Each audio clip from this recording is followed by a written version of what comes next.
Anong kadakilaan?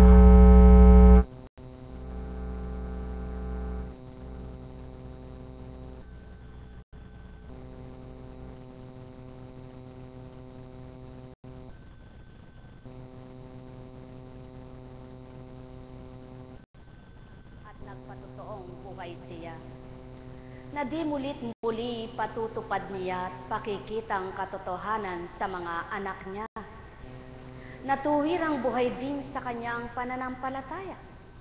Kaya't halina, halina mga minamahal ko, ang buhay sa pananampalataya ay patuloy na magtibay pa. Patuloy na maging kasiyasiya ang pagtalima sa kanya.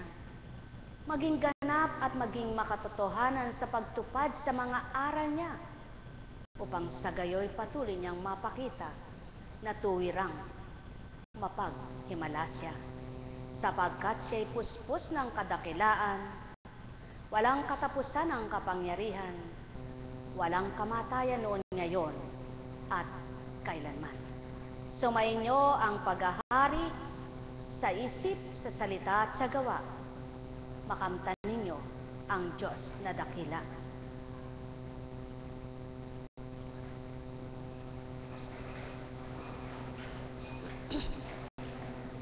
Buhay na buhay po ba?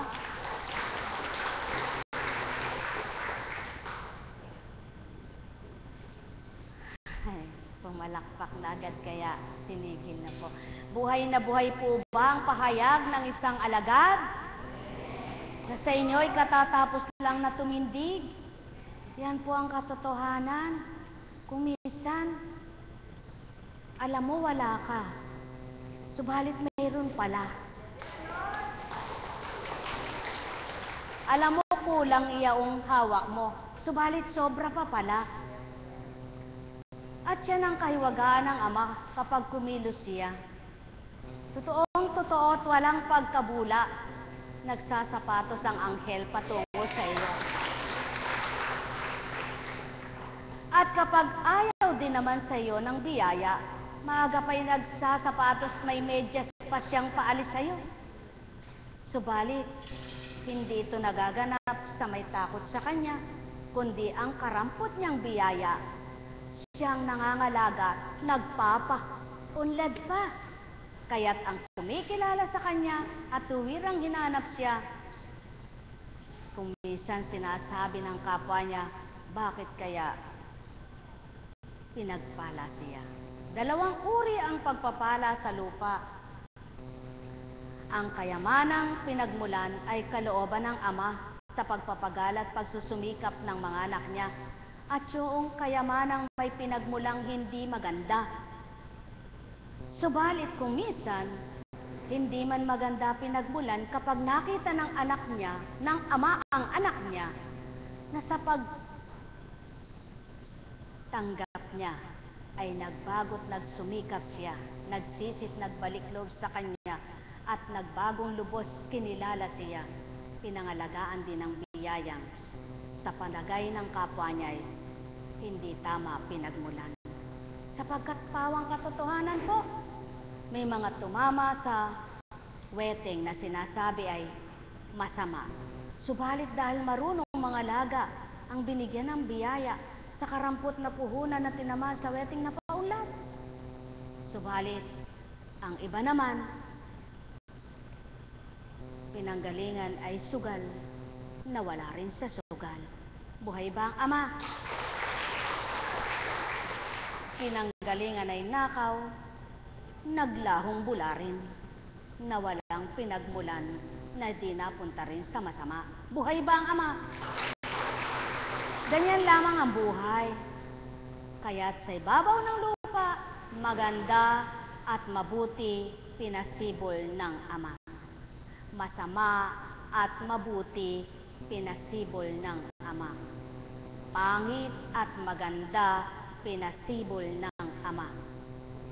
Sapagkat ang pangit ay napagaganda niya at ang maganda ay pinapapangit ng sarili niyang gawa. Buhay ba ang Ama? Binigyan kanya ng mabuti, kaisipan, pananaw, pandinig, pananalita at pandama. Kung ginagamit ito sa mabuti, pananaw man sa iyo ng kapwa mo'y pangu ka, maitim ka, pandak ka, pangit ka, maganda ka naman sa pananaw ng Ama. Subalit, kung minsan mayroon palang tao na pangit ng panlabas na anyo, pati ang kalooban ay bulok pa. At yun naman ang ayaw ng Ama. Kaya pinagaganda niya ang kalooban ng tao upang sa gayon, sa kanyang pananaw, ang sa pangit sa pananaw ng kapwa niya ay gumanda sa pananaw niya. Subalit lalong mas maganda kapag sumusunod ka sa kanya, ang pangit na itsura mo ay gumaganda, gumaganda, gumaganda. Buhay ba ang Ama? Hindi mo na kailangan pa ang maraming puhunan para kay gumanda. Tamanggap ka lamang sa Ama, pagagandahin ka niya. Pagagandahin niya yung pananaw mo, yung pandinig mo, yung pandama mo, ang kalooban mo, ang kaisipan mo, at ang mga ginagawa mo. Buhay ba ang Ama?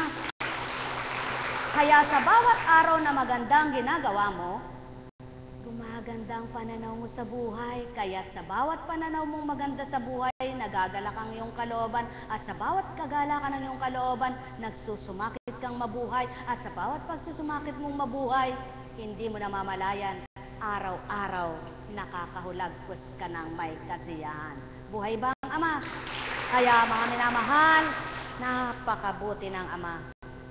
Inyong pakinggan ang mula sa 2 Corinto, ang ikalawang sulat ni Pablo sa mga taga-Corinto.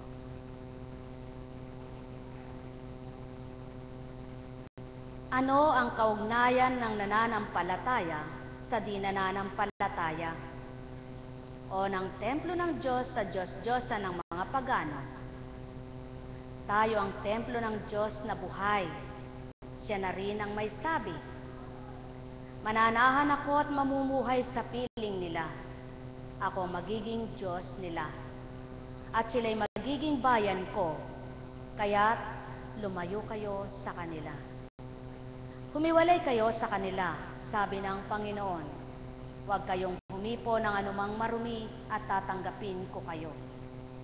Ako ang magiging ama ninyo at kayo'y magiging anak ko. Sabi ng Panginoong makapangyarihan. Mga minamahal, yamang ipinangako sa atin ng mga bagay na ito, linisin natin ang ating sarili sa lahat ng makapagpaparumi sa ating katawan at espiritu. Sikapin nating mamuhay na may takot sa Diyos hanggang sa lubusan nating maitalaga sa Kanyang ating sarili. Buhay ba ang Ama? Tumpak at tugma na kaugnayan sa pinahayag.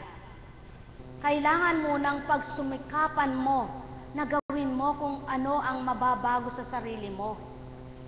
Pagsumikapan mo kung paano mo titimpiin ang mga bagay na dating ginagawa mong labag sa kalooban ng Ama.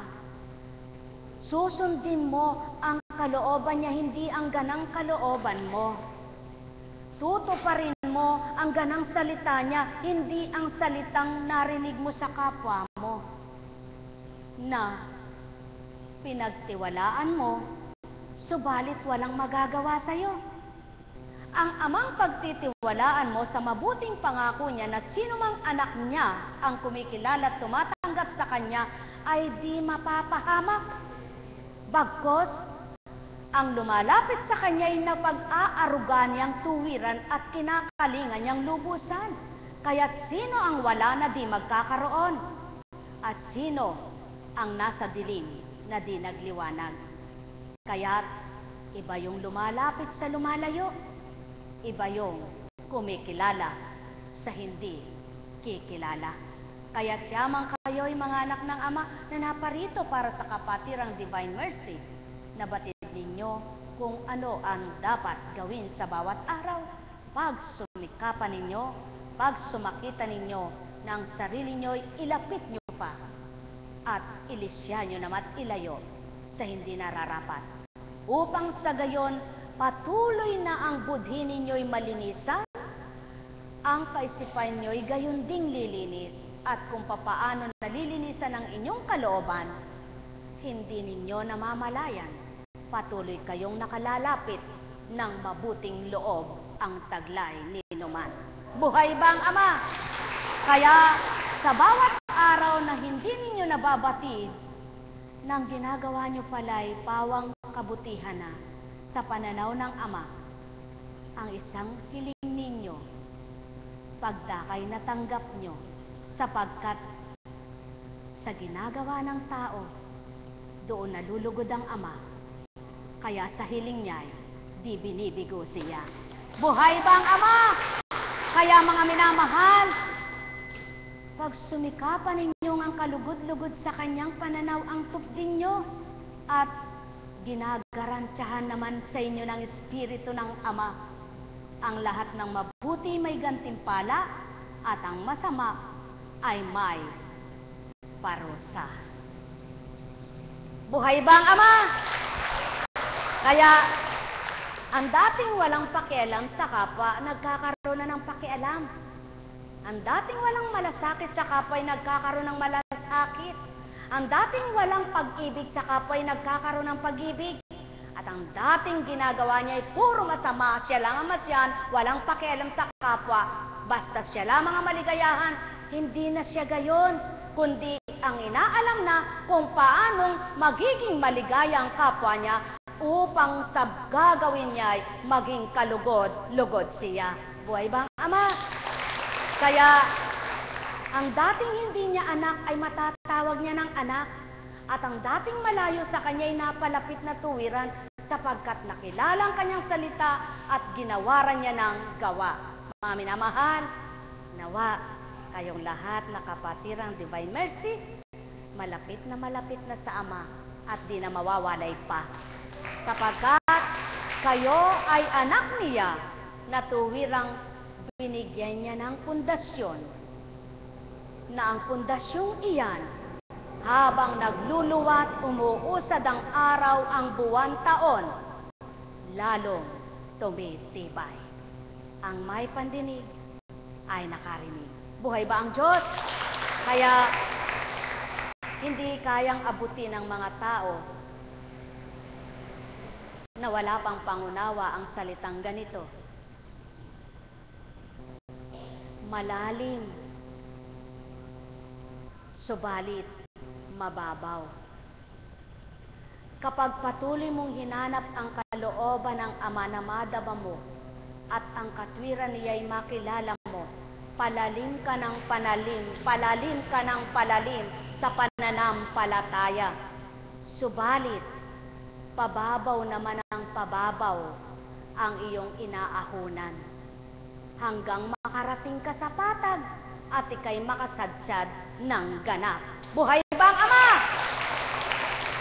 Sapagkat kung papaano kanya sa una na dinadalisay upang lalo mo siyang makilala at mapakita mo naman sa kanyang tunay na anak ka,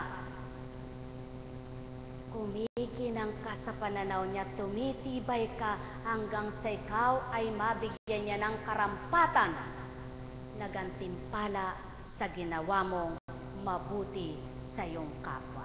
Mga minamahal, sumainyo ang kapayapaan. Buhay po ba ang Diyos? Kaya, napakabuti ng Ama, napakadakila niya. At hindi mo siya mararamdaman lamang sa ganyan, na sa bawat araw ay hinahanap mo'y pera, pera, pera. Hindi mo siya mararamdaman sa pera ng pera. Mararamdaman mo siya sa paghahanap mo sa kanya kung kinukulang ka sa pera. Buhay ba ang Ama? Sapagkat kung labis-labis ang pera mo, hindi mo nadarama ang kanyang tunay na pagkalinga, pagsaklolo sa oras ng kagipitan. Sapagkat ang salapi kung minsan nakakalumod, nakakasilaw sa mga taong naging palalo na ang pananaw sa sarili, magaling at mabuti. Subalit, sa gawa naman sa kapwa, kitang-kita ng Ama kung paano maging palalo at kung paano humamak ng kapwa. Buhay ba ang Ama? Subalit, ang tao sa kanya'y nagtitiwala at nananalig na may magagawa siyang hiwaga sa buhay niya.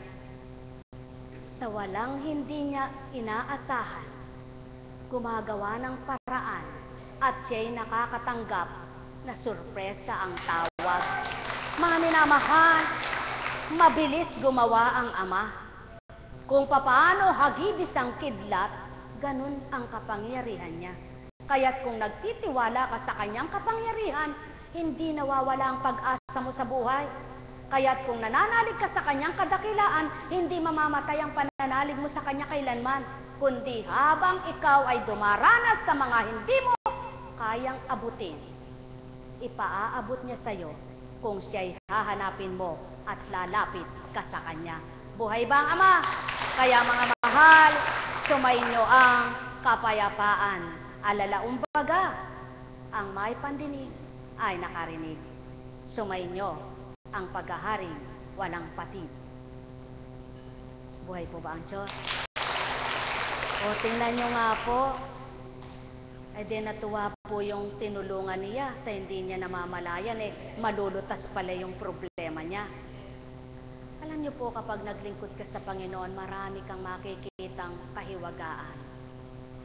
Subalit hindi lang ang naglilingkod ang nakakakita ng mga kahiwagaan, maging yung sumusunod din sa Kanya. Maging yung tumanggap sa Kanya na wala mang nagawa para sa Kanya na hindi siya naglilingkod. Alam niyo po, yung mahalin mo lang ang kapwa mo'y paglilingkod. Yung unawain mo yung kapwa mo'y paglilingkod. Yung nakapagpatawad ka sa kapwa mo'y paglilingkod. Yung pinagparayaan mo ang kapwa mo'y paglilingkod. Subalit kung alam mo ang lahat ang batas ng Ama at ang kanyang kautusan ay natutunan mo, ngunit lahat naman ng kapwa mo'y walang mabuti kundi ikaw ang mabuti, ay hindi maganda. Buhay ba ang Ama? Sapagkat, ang sabi nga, halimbawa, driver mo, minura-mura mo. Pagkatapos nasa kanyang kamay, nakasalalay ang buhay mo dahil nagmamaneho mo siya. Pagkatapos, mura-murahin mo, suswelduhan mo ng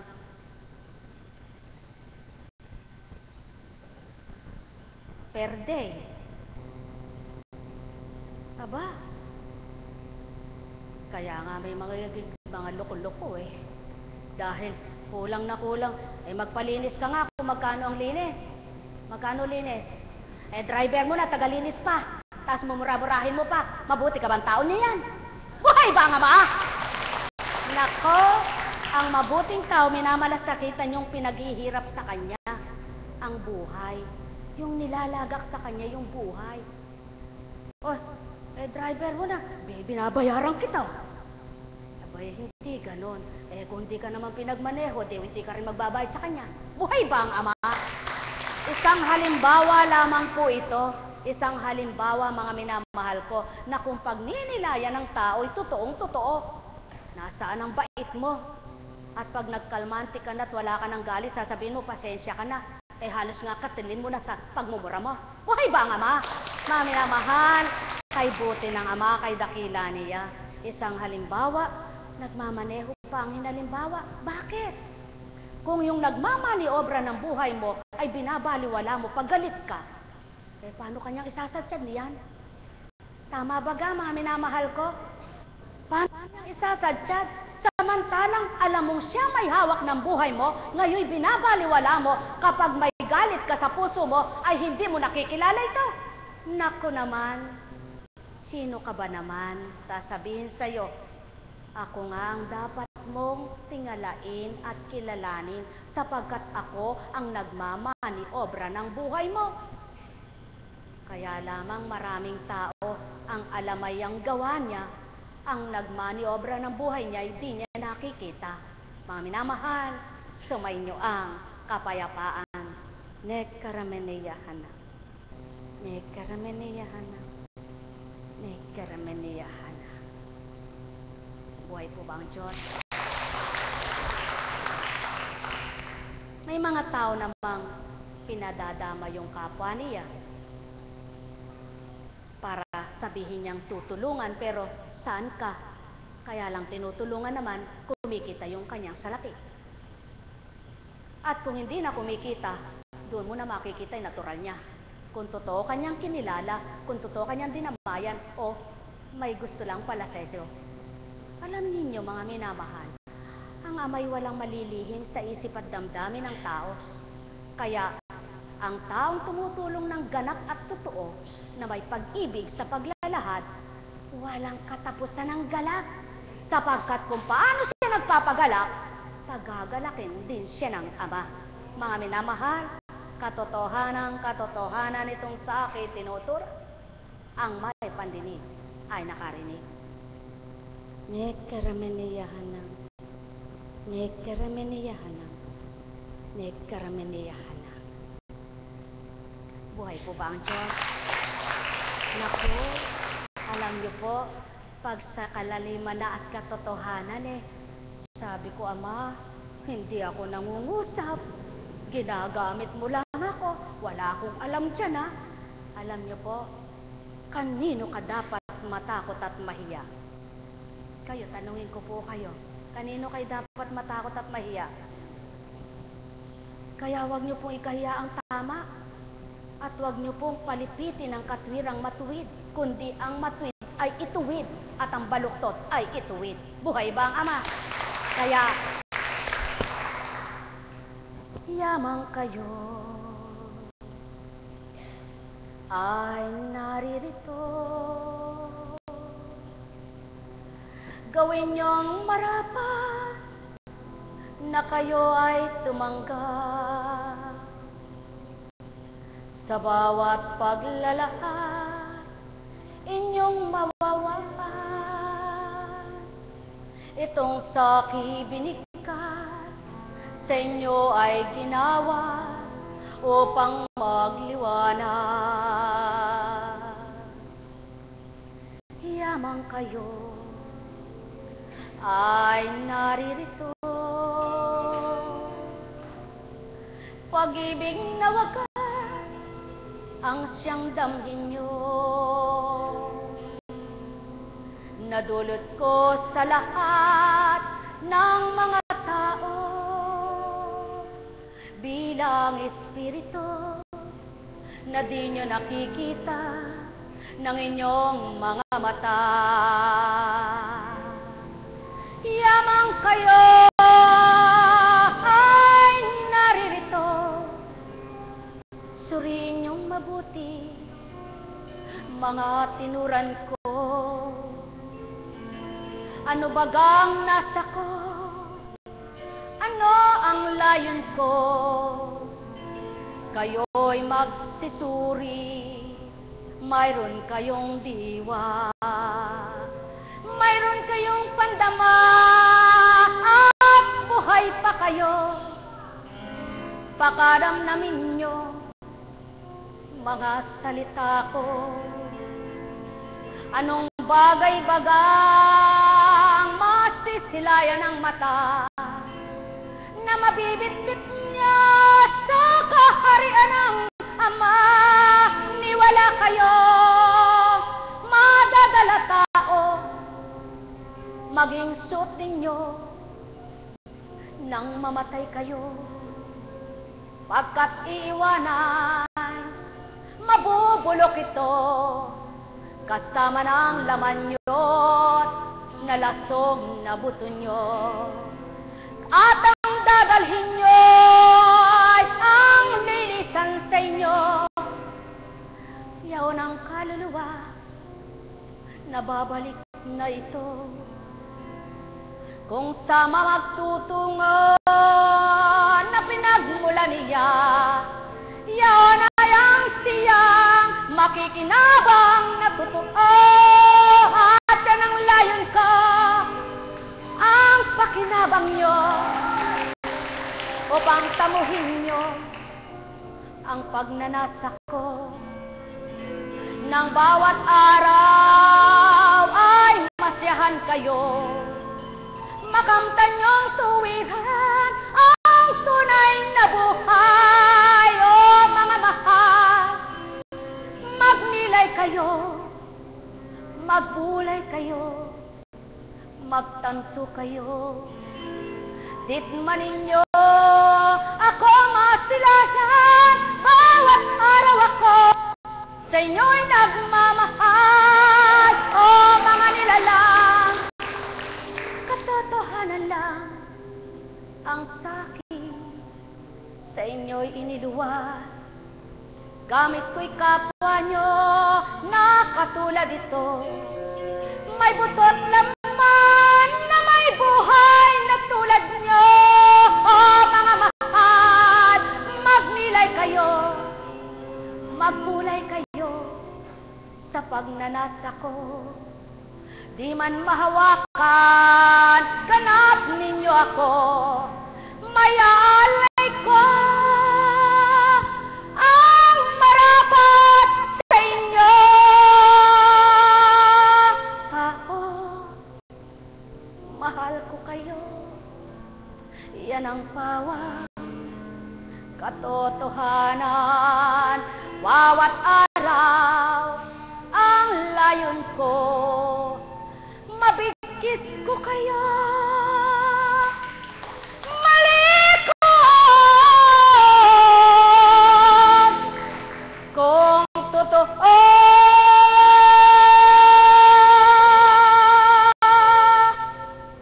Nayaalay ko, ilalagak ko, ihahatid ko sa piling ng ama ko.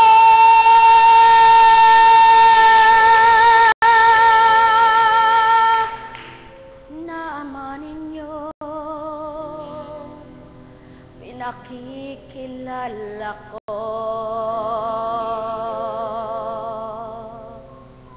Di ninyo ako nasisilayan, aking mga minamahal. Subalit kung ang salita ko ay nililimi ninyo, tao man ang pinagmumulan, sa pagbigkas niya'y ginamit ko. Aantigin ang puso nyo, kung tuwirang ako ay sa inyo, mababatid ninyo ang katapatan ko. Makikilalang salita ko, kaya't ito ang paraan upang maihayag ko. Patuloy na makatupad ako, makagawa sa inyo bilang espiritu na sumasa mundo, aking mga minamahal. Kayo ay magnilay, kayo'y aking inandugan ng dugo ko at laman, upang aking patotohanan. Ama, sa inyo'y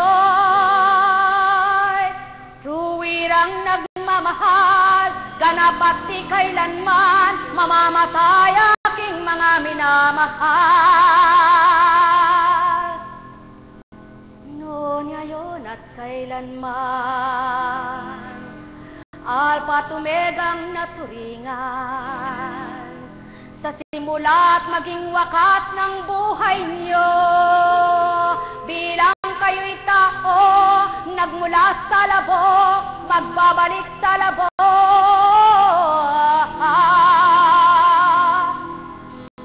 At tuwirang lilisan, taglay ninyong kaluluwa.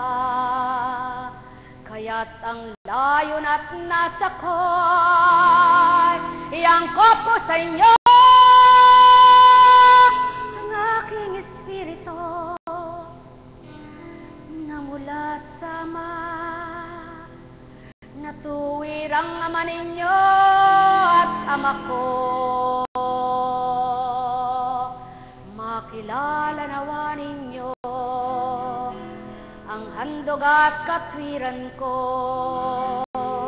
na pawang katotohanan, upang habang kayo'y nabubuhay, mayroon kayong panghawakan, Ama, sa inyo'y tuwirang nag-alay, nagpahirap ng taglay niyong buhay at nakipamayan sa sanlibutan. Yan ang pawang katotohanan, aking mga minamahal.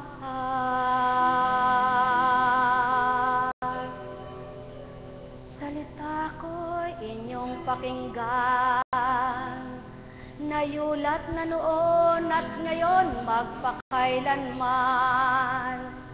Iuulat pa rin sa lahat ng nabubuhay at may luluwag,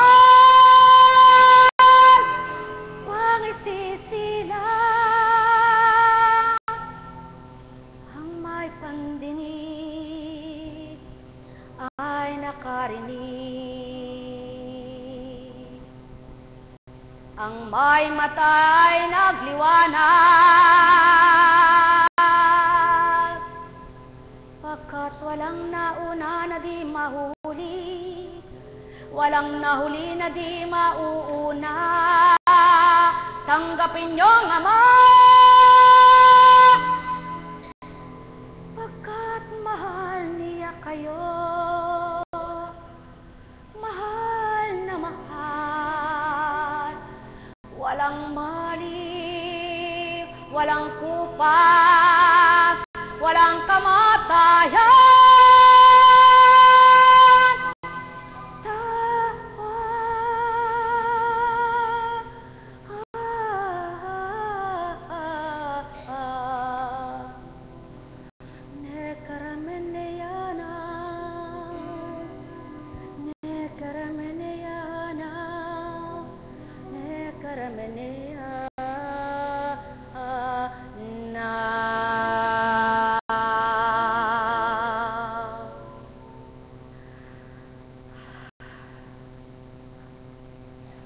Buhay po ba ang Diyos? May buti ng Ama, kay dakila niya. Sino kayang mag-aartista? Buhay. Buhay nga po ba ang Diyos? Napakabuti ng Ama. Alam niyo po, hindi ako nag-practice eh.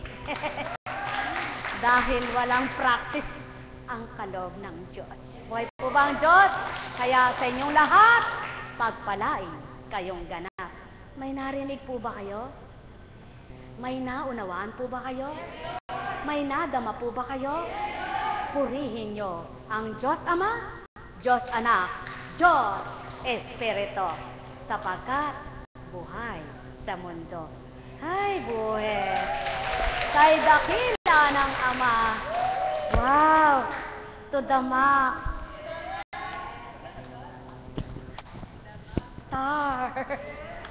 Diyos ko, gusto mo bang magningning ang buhay mo? Tanggapin mo ang Ama to the max sa kaloob-looban ng puso mo. Ay, buhay!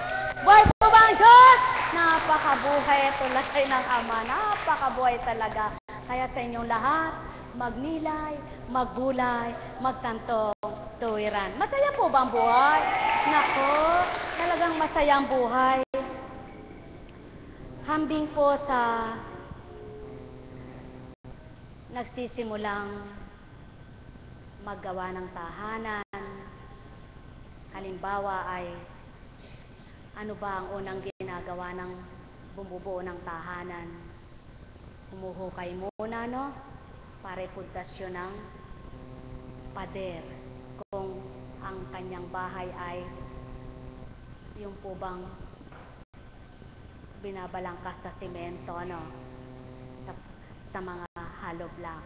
Kaya lang pag halimbawa ang bahay niya ay kubo, ano ng haligi, humuhukay rin siya, no? Ayan po ang Ama, hinuhukay niya, damdamin nyo, para tamnan niya ng mabuting pagmamahal niya. Ang isip nyo naman po ay binubungkal niya para hasikan niya at mamunga ang mga tinanim niyang nagsitubo sa bawat matatabang lupa. Buhay po ba ang Diyos? Kaya,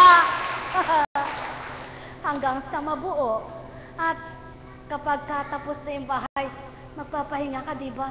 Tapos tititigan mo, ay, salamat. Lalo na kung maayos, malinis, di ba?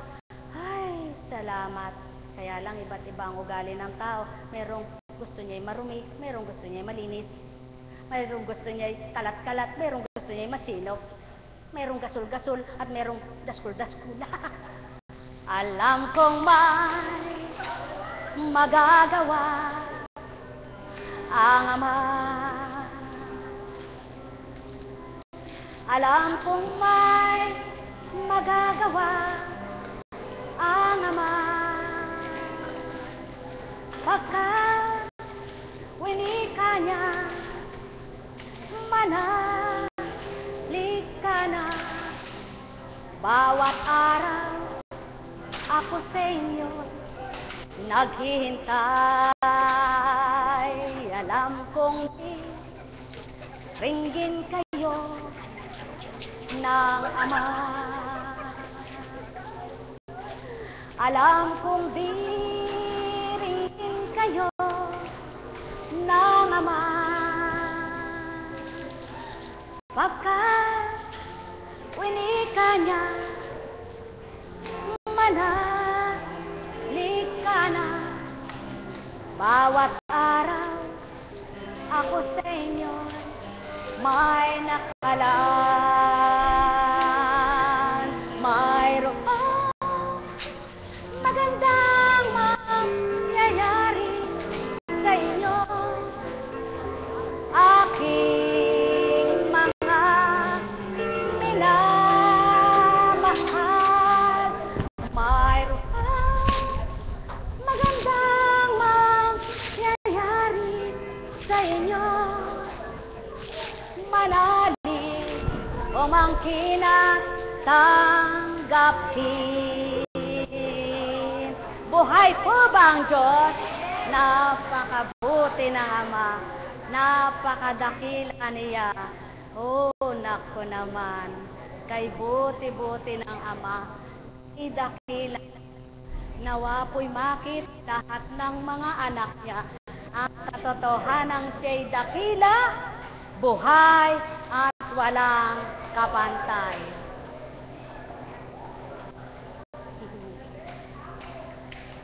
Ay, the best!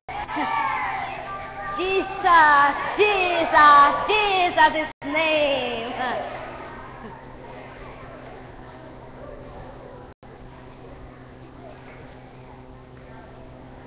Lana. Buhay nga po ba ang Diyos? Napakabuti po ng Ama. Alam niyo po, ang nakapagpapagana ng buhay, yung nagkakaroon ka ng inganya na lalo mo pang madama ang Panginoon, yung pong pag-iisip na kung hindi ko siya hanapin, paano ko siyang makikilala? Kung di ko sisimulan, kailan pa? Dapat po laging ganyan ang katwiran nyo. Kung di ko siya hahanapin, paano ko siyang makikilala? At kung hindi ngayon, kailan pa? Sige nga po, sabihin nyo. Kung hindi ko siya hanapin, paano ko siya makikilala? At kung hindi ngayon, kailan pa?